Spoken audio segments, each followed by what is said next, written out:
tama ba yung ano, yung sinasabi ng iba na meron talagang maliit na grupo na nanggulo, nag-instigate ng lahat ng ito Um, at meron mga oo. nadamay. Ganun ba yung Oo. pagtingin niyo sa nangyari? Yun ang sinasabi ano, meron daw mga nag-instigate. Actually marami akong Mm. nababasa pero lahat naman yun unverified. Pero ang sure ako, maraming nadampot lang, 'no? Lalo na yung mga minors. Mm. Kasi, alam mo yung curiosity ng mga bata 'pag may mga ano 'no, nagkukumpulan ng mga tao, nasa rally 'no, curious sila, nandun sila. Pero hindi naman talaga sila kasama kasi nga mga menor de edad sila. Mm. Tapos yun na, nung nagkagulo, hindi sila agad nakatakbo, sila yung kinuha. Pero pag ganyan, ilan ba yung nire-represent ninyo sa Yung mga nire-represent ng kinasuhan? NUPL, I think, about 22 or more, mga ganyan, at 22. least 22. Mas ang nire-represent ng NUPL, meron kasing mga members ng organizations na legitimate na nandun, actually naka-disperse na. Eh dahil siguro mabagal sila maglakad at nagkagulo na, sila din yung nahila. Tapos nung nag-ikot kami, marami pa kaming nakita na unaffiliated, pero nakiusap sa amin na, "Attorney, pwede mo ba kaming i-represent sa inquest?" Hindi namin tinanggihan. We offered our services to everyone na humingi ng tulong namin. And then yung the rest, nung inquest, yung pauma nila, yung nag-represent sa kanila. Sa ganyan, basically may mga people who were caught at the wrong place at the wrong time. May ganun, Yes, di ba? yun na nga. Ganun Okay. na nga ang maiksi nun. Ilan sa pagtingin ninyo yung mga nandun sa ganung sitwasyon? Yung mga siguro nakirari talaga, 'di ba? Pero Ah, naipit. Oo, actually tingin ko majority of them, eh. Kasi nung tinitingnan ko yung mga videos din, may mga estudyante na hinihila na lang sa backpack na nandun lang sa gilid nung yung tawag dito, sa gilid na lang nung kalsada. Tapos even yung mga affidavits din kasi nung mga pulis na nag-execute, hindi naman nila identified kung sino yung mga tao. Kasi nga grabe yung which is di mo na ma-identify sa ganung kaguluhan, Riot, 'di eh, ba? oo. Oo, Mm. riot, di mo na maintindihan. So, talagang ang laki ng possibility na dadampot ka na lang ng dadampot depende sa sinong makita mo. So, yung 'Pag tingin ganyan namin ano Pag yun, ganyan, sorry? papaano ang defense niyan? Kasi magulo yan, 'di ba? So, hindi mo alam kung sino yung Yun na bumato nga, sa'yo, sino yung hindi pumukpok hindi yun sa'yo, nakuha. so papaano yung Totoo. defense niyan 'pag ganyan?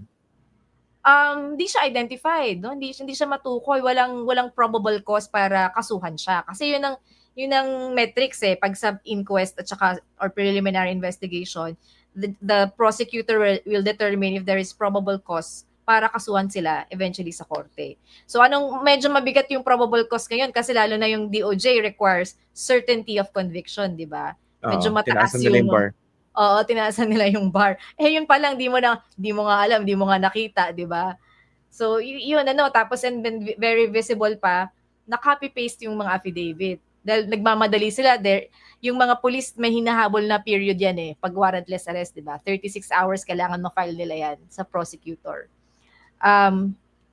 Dahil sa sobrang dami ng ginagawa nilang complaint, hindi na iiwasan na, ito na nga, kaka-paste ko na lang, di ba?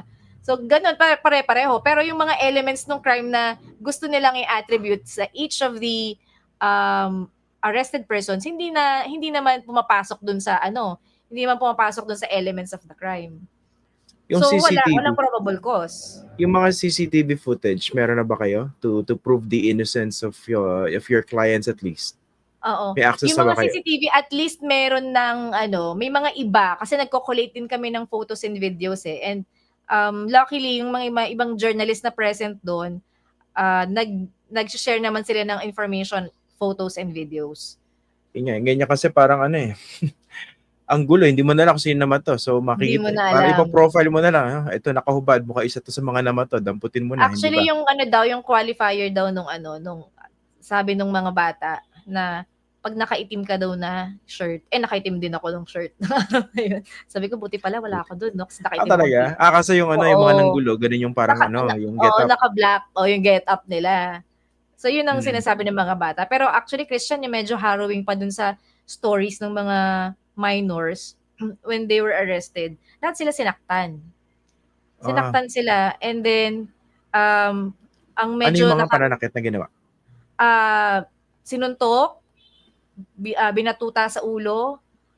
May isang bata na very traumatized na nagkwento sa akin na pinahanay sila at they were made to hurt each other. Yung parang, suntukin mo to si ganito, katabi mo.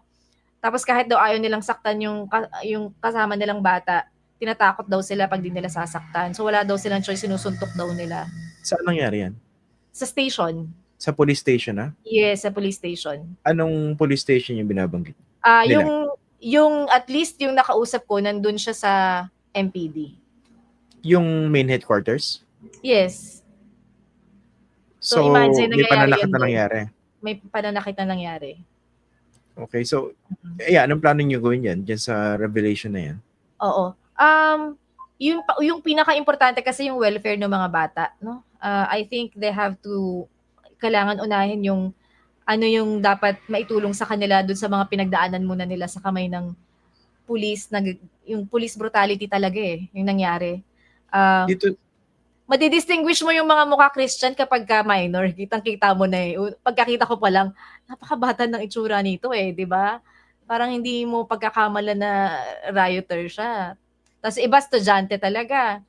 So yun ang kailangan muna naming unahin. And then if the parents are willing to file counter charges, of course we are willing to assist.